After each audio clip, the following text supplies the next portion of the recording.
of Hocus Pocus known as Fool Us. Let's meet our next magician.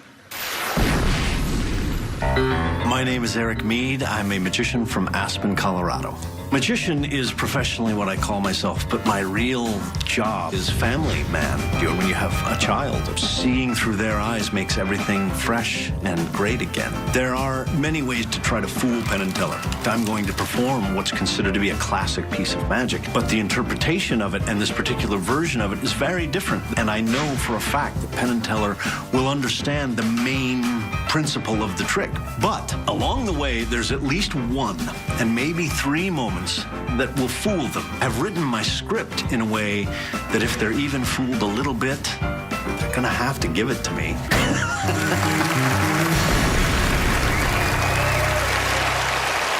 Please welcome Eric Mead.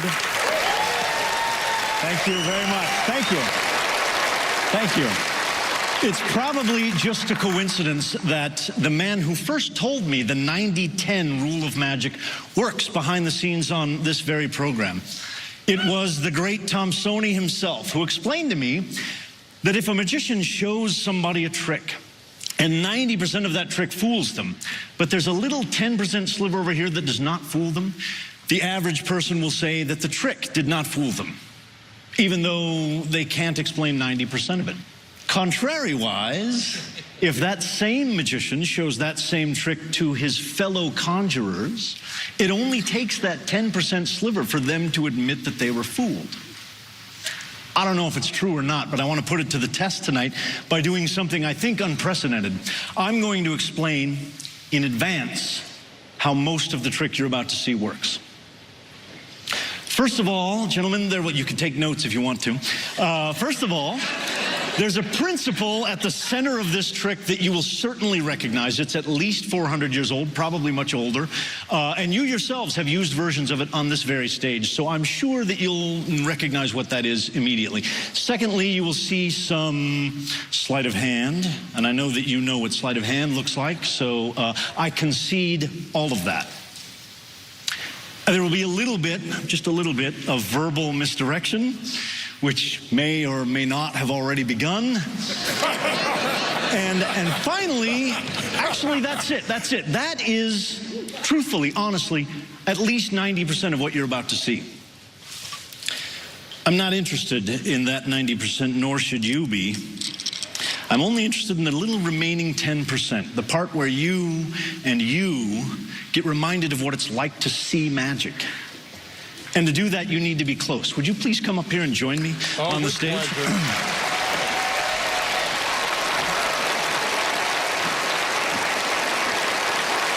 Welcome. Oh, man. Good to see you.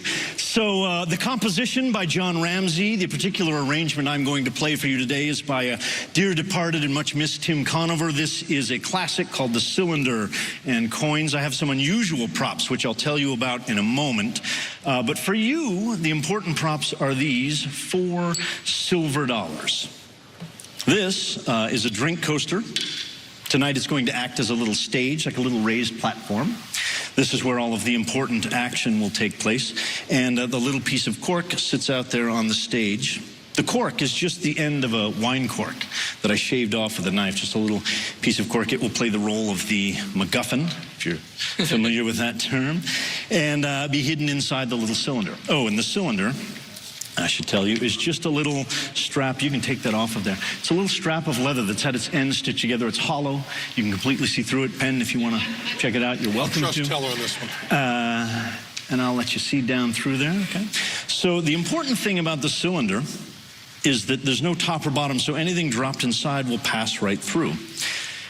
And as I said, the cork goes inside the cylinder, and we're ready to begin. This would be the time if you want to pay really close attention.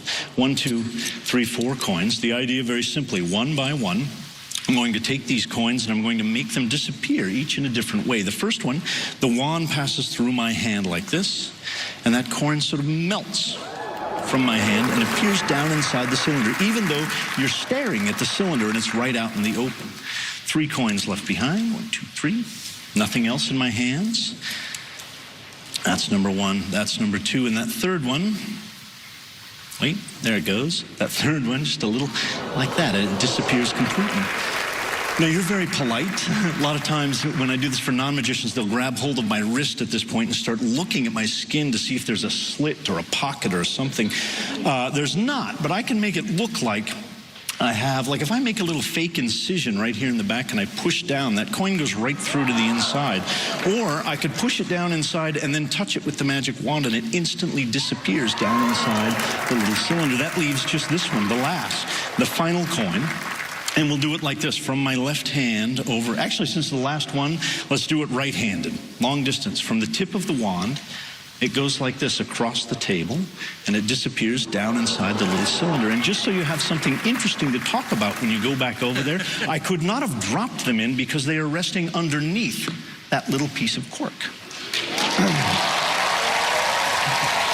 you very much.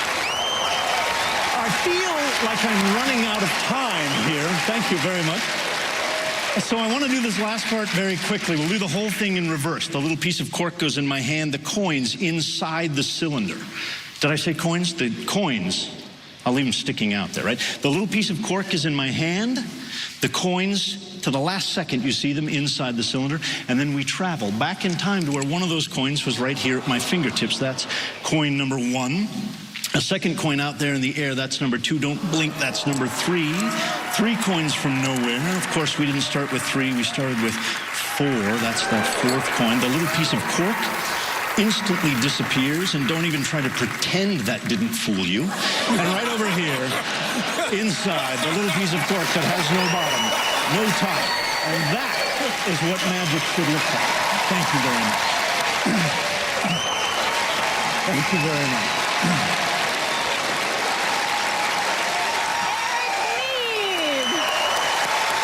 Thank you. That's incredible. Thank you very much. That's fun. Okay, yeah, my mind is blown, clearly. Good. And do that. They are now working very hard on talking about what happened there. You just have big cojones to do it that close in front of those guys. How kind of you to notice, I guess. Because, to do it right with them sitting right there. Oh, yeah. Well, close-up magic should be up close. So do you think that there's a chance you fooled them? I think it's unlikely that they're going to say they were fooled, and here's why. Everything that I said up front is true. They recognize the main body of the trick. They know that there's sleight of hand, and they could just say that, and I would have to concede that that's correct. So the question is, would they... The question is, where do they draw the line? If I'm certain there are a couple of beats along the way that were puzzling or mystifying to them. Is that enough to say that they were fooled? I don't know. I doubt it. But we're about to find out, I think. I don't know. I like just watching them squirm.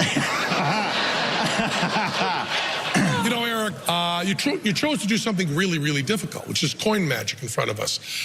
There are certain principles in coin magic we just know. And there's certain things that we did say. Probably the most brilliant thing you did was to do an introduction where you changed the rules of the game on us. You changed it from having a pretty good idea how it was done overall to this 10% thing, which has nothing to do with Fool Us. It's totally what you pushed on us. But part of the magic thing is game theory. And you played the game theory perfectly. And then you threw it in our laps and said, you decide whether I fooled you or not. So yeah, we know coin magic. Yeah, we know you, Eric, but it is in our laps, and...